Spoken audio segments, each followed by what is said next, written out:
In this series, I'm going to be tackling some of the most common questions about the infinite banking concept.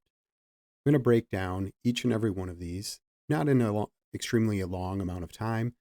We're going to take a look at each one and try to answer some of these questions to help give you the most informed aspects and layout for you to make the best decision possible. So, as we get into the infinite banking concept, the topic of whole life insurance is pretty consistent.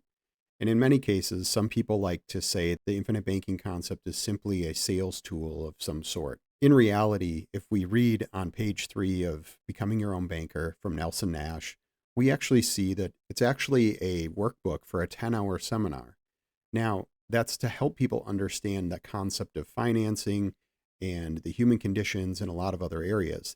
He explicitly says it is not a sales tool for insurance agents. So that's not what we're doing. Those of us who represent the Nelson Nash Institute, we are not using this as a sales tool. We're actually using it to help people take control of their own financial situation. And dividend paying whole life insurance through a mutual provider just happens to be the best tool for that job. If there was another tool, Nelson would have used that.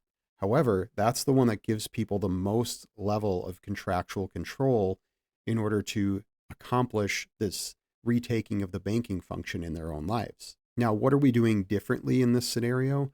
Well, traditional whole life insurance is specifically used just for death benefit, kind of like term or other types of life insurance policies. However, what we're doing in the infinite banking concept is we're actually structuring it as a capital allocation system. It's a way for that capital to grow and build over time. We structure those policies in a different way that's going to allow for a higher level of cash value accumulation earlier in the policy. However, we're going to balance that so that it isn't also going to cause ripple effects down the line and then impact it later on in life. The goal is about balance. It's about making sure that the policy is efficient both in the short, medium, and the long term. So to wrap up this question, no, it's not a sales strategy. And yes, we do use dividend paying whole life insurance, but it's used in a very specific way. And more importantly, it's all about how you think. So it's about rethinking your thinking and how you can use a system like this as a financing tool for your day-to-day and your larger purchases that you have in your lifetime.